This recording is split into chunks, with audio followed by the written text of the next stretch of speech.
Friday, July 17th. Welcome aboard to this edition of Barnstable Today. I'm Kevin Friel. And I'm Andrew Goviel. Thank you very much for joining us. We'd like to remind you the meetings we cover are available on demand at the town's website, www.town.barnstable.ma.us. Everybody's been complaining about the lack of summertime heat. Well, on this Friday, we certainly are dealing with it. Hazy, hot, humid conditions.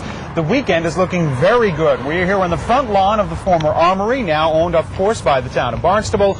Town Hall is located right behind us. Town Hall was busy last evening. Now, last month, hundreds of town residents turned out to voice their displeasure over a proposed multi-million-dollar sewer improvement plan.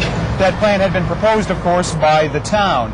The availability of federal stimulus funds led to the towns pulling the trigger on that plan, which has been in the works for quite some time. But residents who would have been forced to pay thousands of dollars for hookup to the system packed the town council meetings last month and persuaded the council to shelve the proposal.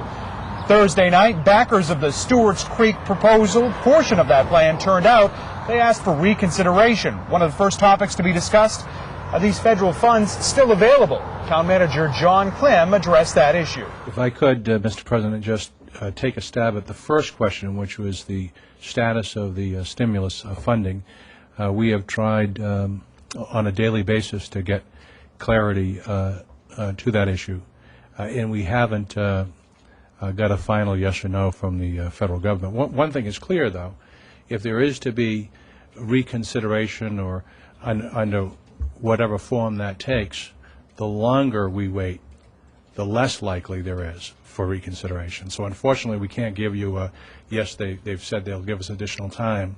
They originally mentioned the end of July, and now we're in conversations about August.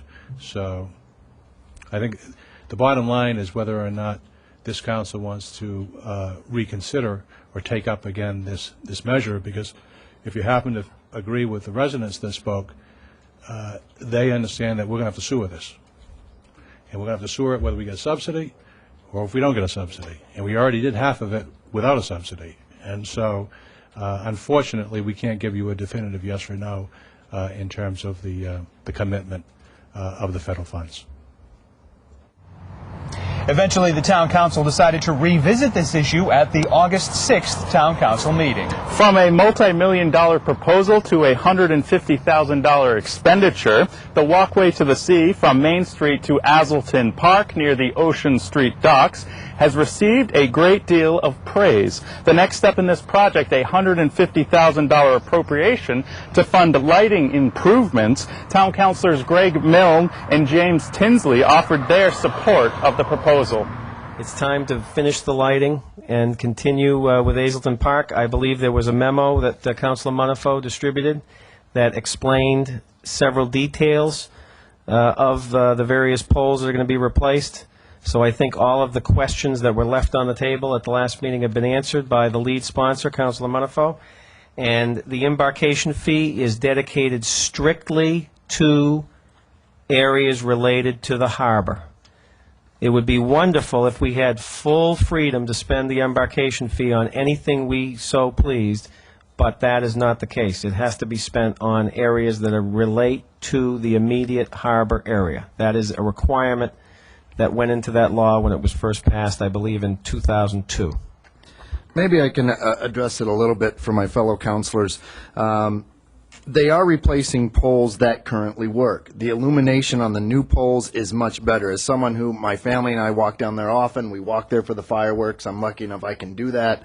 And sometimes when you're talking about a tourist area, sometimes you have to do something because it looks better to attract those tourists and make the area look better. But there is definitely better illumination with the new lights as compared to what they are replacing. Do the ones they're replacing work? Certainly. Do they work as well? By no means. So, I mean, when I look at that, it's continuing a project that we already voted and started, kind of going to the Stewart's Creek thing. Phase 1, unanimous. Phase 2, failed. But sorry, I made that analogy. But we started the project. They work much better than the old lights, and there is part of it that is aesthetics to a tourist area that many people go through. And there will be new lights included in the project. And I just, as someone who uses the area, get a lot of feedback about the area, I think it's money very well spent. Eventually, the appropriation came to a vote. Richard Barry. Yes. Janice Barton. Yes. Ann Kennedy. No. Frederick Chirigotis. Yes. James Crocker. Yes. Leah Curtis. No. Henry Farnham. No. Janet Jochum. Yes. Gregory Milne. Yes. James Munifo. Yes. Thomas Rugo. Yes. James Tinsley. Yes. Harold Toby. Yes. You have 3 no and 10 yes. Finally, last night, Town Councilor Leah Curtis participated in her final Town Council meeting. She and her family will soon be moving, and she took the time to say goodbye to her constituents and her colleagues. Town Council President Fred Chirigotis read a resolution thanking her for her work. Just want to take this very brief opportunity, first of all, to thank all of my constituents that I've had the honor of representing over the past 5 3/4 years. It's been a pleasure and an honor to get to know them and to work with them. I secondly want to thank all of my colleagues. All 12 of them have taught me more than I ever thought I could learn. But it's been terrific. We've had our mostly agreements, sometimes disagreements, but this body as a whole has continued to work forward. I want to also thank the administration.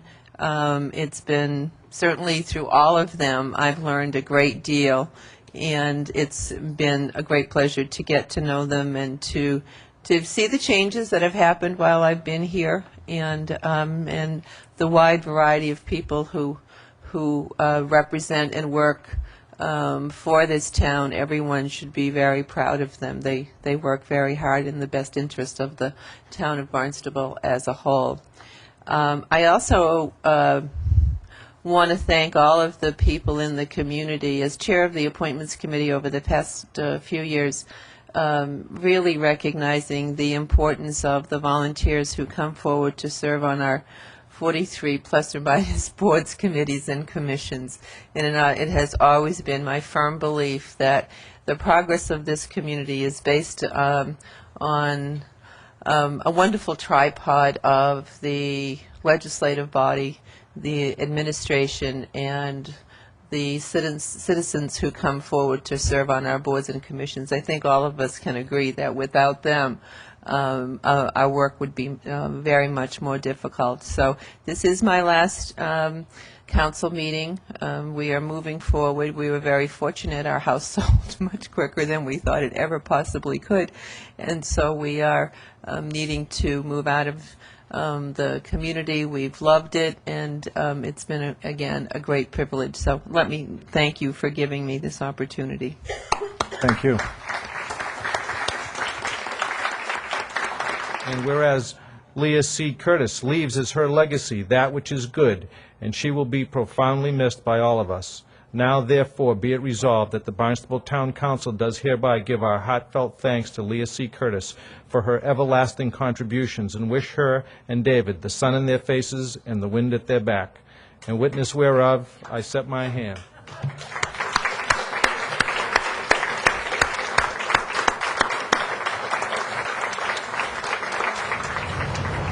Plenty of events going on this weekend, including the Barnstable Education Foundation's 9-hole mini golf course right here on Main Street in Hyannis. 11 a.m. the first tee time gets underway. I'll take you on as well. Thank you very much for joining us. For Kevin Friel, I'm Andrew Gobiel. Have a great weekend.